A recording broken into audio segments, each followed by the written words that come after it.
Welcome to the Reality Check podcast. I'm Zachary Phillips. In today's episode, I want to talk about what grief feels like.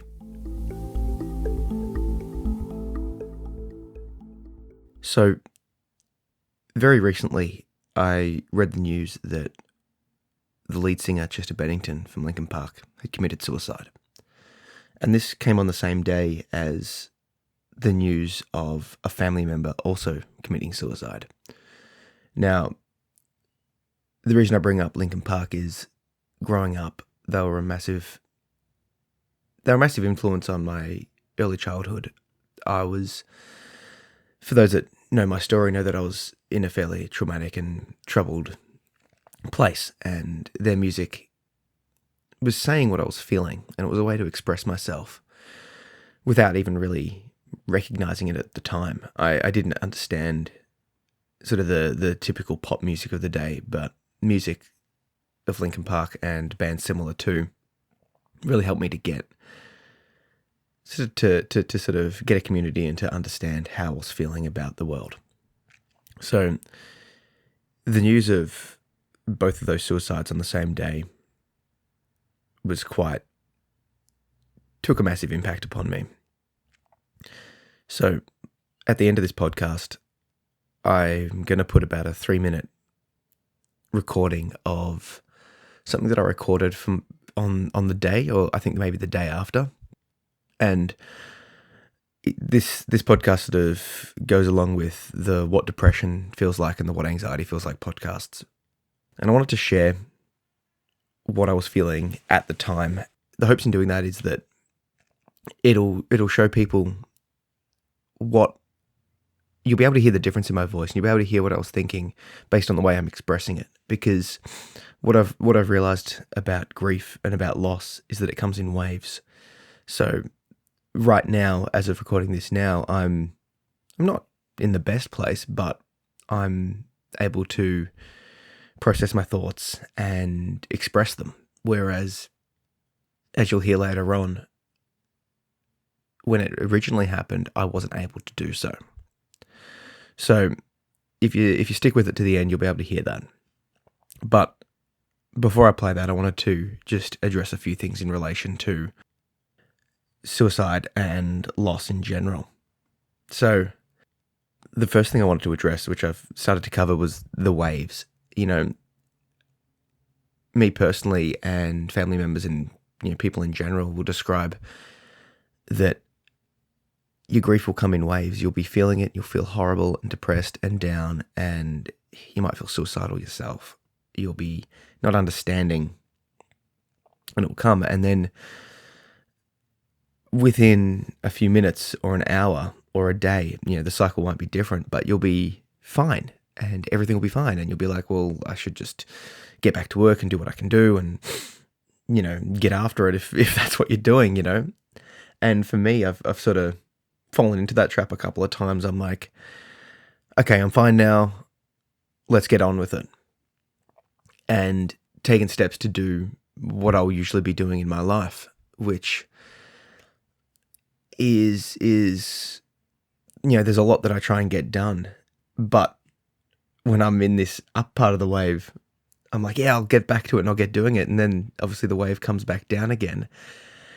And now I feel even worse because I've tried to artificially push myself through the grief process and it just doesn't work.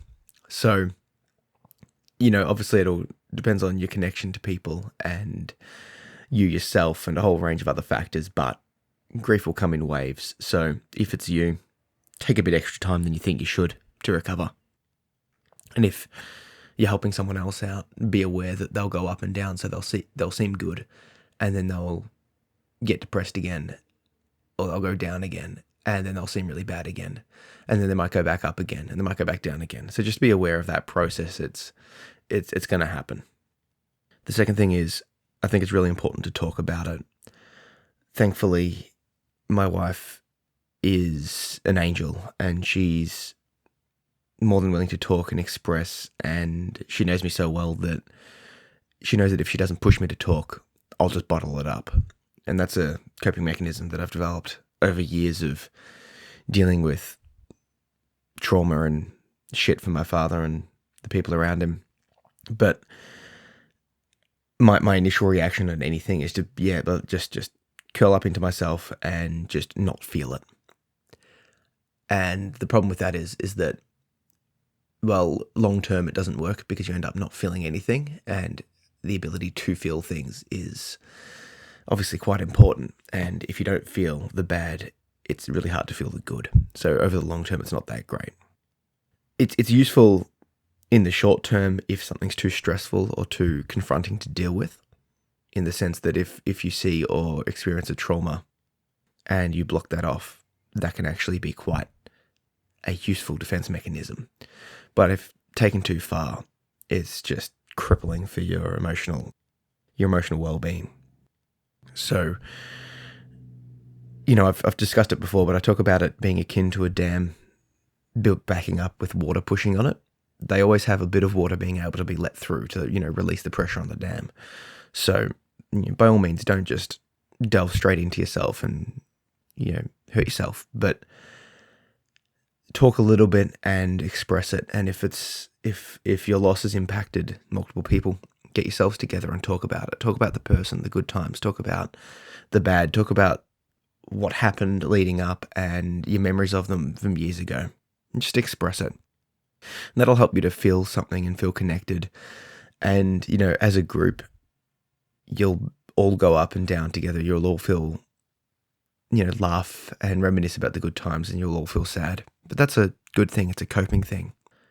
I think a lot of the time in society, we don't talk to people, and then we wonder why everyone's seeing a psychologist, because, a psychologist, they're just, obviously they're trained to do things and see them if you need to, but their job is to listen to you talking, and the act of talking itself is a lot of the therapy. If you speak to a psychologist, they'll oftentimes just let you talk, and just keep the conversation going, and just sort of direct you in a way that they think you should talk about more. And then depending on their viewpoint, they might offer some suggestions, but a lot of it is just letting the person talk and express themselves.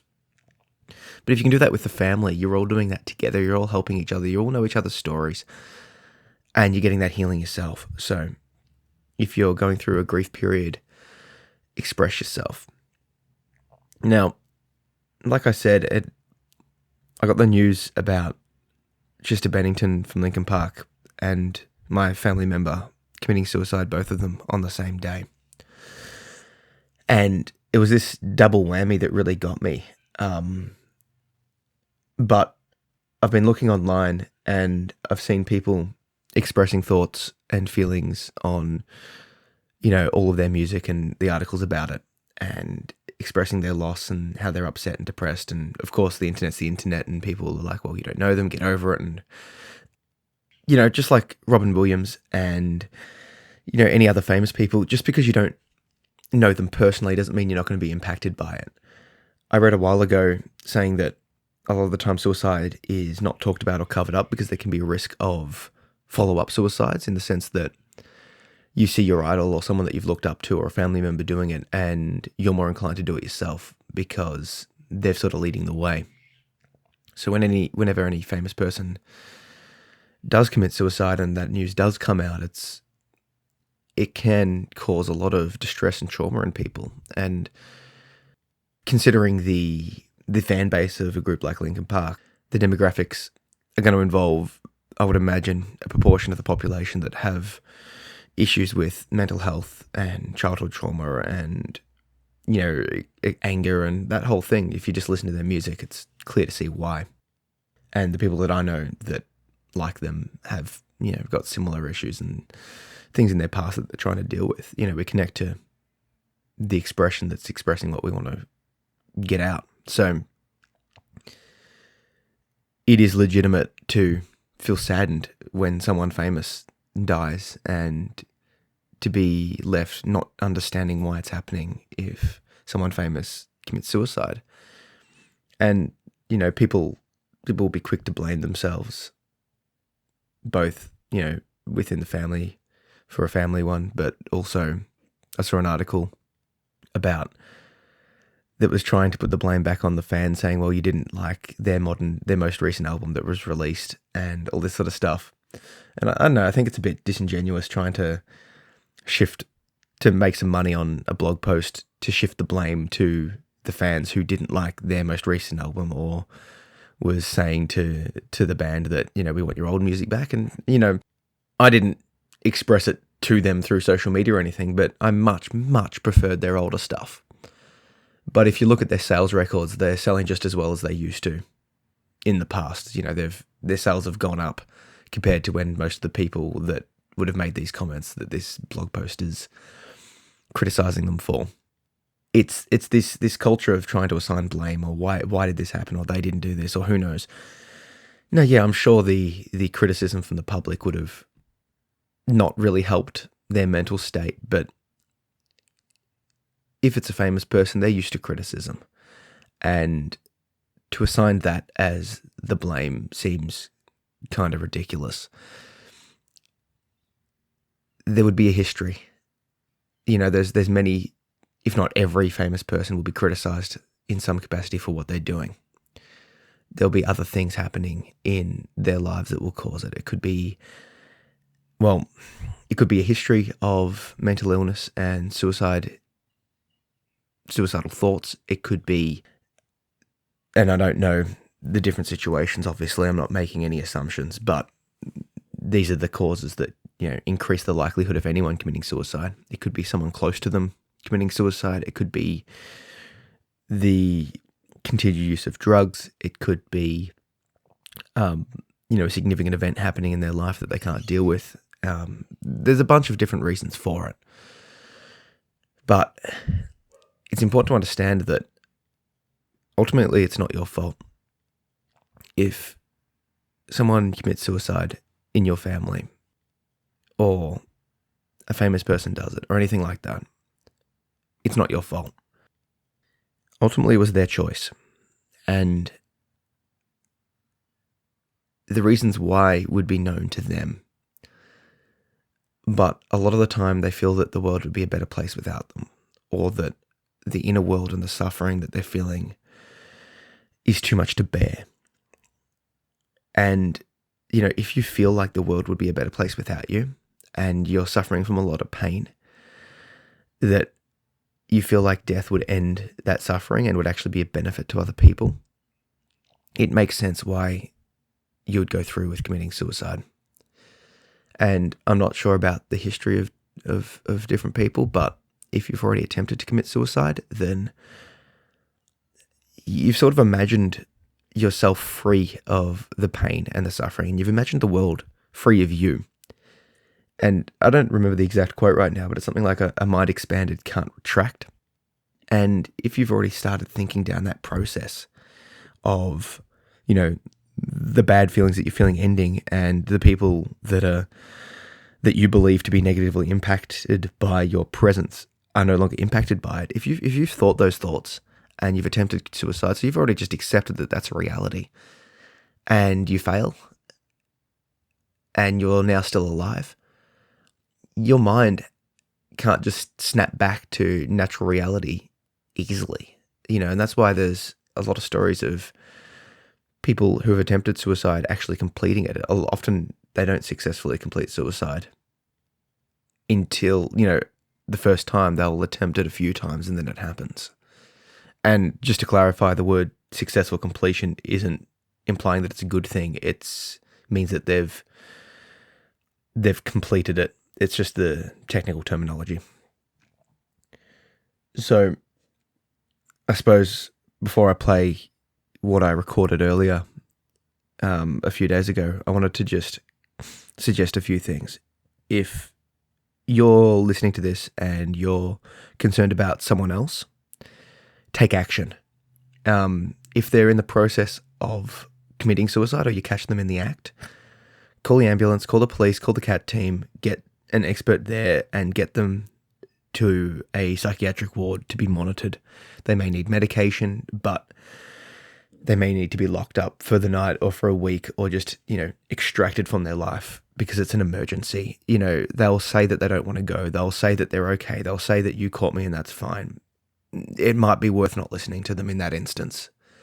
If you've caught them in the act and they've gone through with it, they're trying to go through with it, act decisively. If you're more concerned that it's not that it's going to happen right now, but that it's on their mind, or they're depressed, or they're talking about it, take action in the sense of talking to them, get them a professional psychologist help, and make them promise to talk to you or to try and connect with you if they start feeling depressed or in a bad way. And when they're feeling better, still keep pushing them to go get that help, because if something goes wrong in their life, or something like this happens, it might be enough to tip them over the edge without telling you. So make sure that if you're worried about someone, you keep their mental state in mind, and keep sort of suggesting that they go and see some help.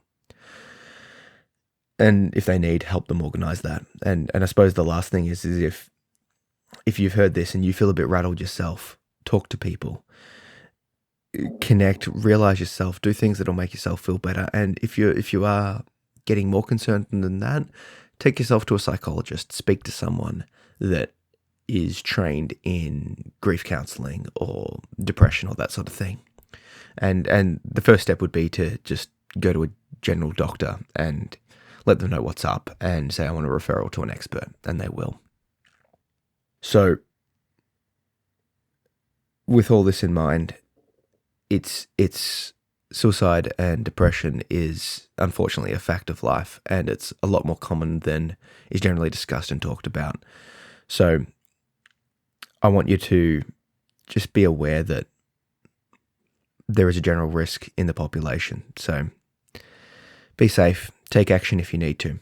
And yeah, the last thing I'll play is what I recorded just after I found out the news. And like I said, I wanted to play it for you as a way to express what it feels like in the moment. And from the outside perspective, my brain was very clouded, and you'll hear I was struggling to speak.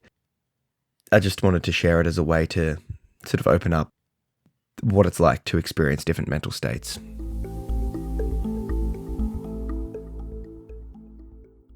So I wanted to record how I'm feeling in the moment as a way to try and process what I'm feeling and that sort of stuff. I haven't felt, so I don't know. It's hard for me to really process my thoughts. I've just been laying outside in the sun, reading a book. I'm very thankful that it's a good day today.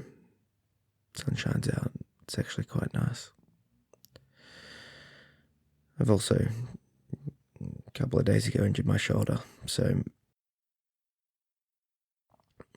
fairly significantly I can't really lift it or move my arm, so I can't really exercise or move my body that much without quite a lot of pain. So I'm sort of left unsure of what the best move is to recover, not to help feel better, other than just, I suppose, feeling what I'm feeling, which I find quite tough because, I've spent a lot of time trying to block off my feelings, so then when something comes along that's fairly intense, it's very easy to just try and block it off, but also it's important to feel, I suppose. And I suppose it's a balance of feeling the difference between feeling something and feeling too much. But I guess if you don't feel something, it'll explode, and that'd be bad. When people commit suicide, it's a hard thing to process. because, they've just gone and they've made their choice to just quit and leave. And I couldn't imagine the torment that was going through their minds. It's one thing to want to die, but it's another thing to go through with it. And I don't know the history or the ins and outs or the inner workings of these people, but it feels like intellectually once you start going down that process and once you've made an attempt, you've started to feel like you're free from whatever's causing you to feel so bad. So then what can someone possibly say to you to convince you otherwise, to not try again, to not go through with it again? I know that when I'm in a good place mentally, the answer to that question's obvious. But when I'm not feeling so good, or when something bad happens, it's not such an easy answer to just discount it. I don't know. There's no real point to what I'm saying other than just sad things happen. But if you need to reach out for support or anything like that, please do, because people will care. You just got to let them know that you're there, that you need them, and they'll be there for you.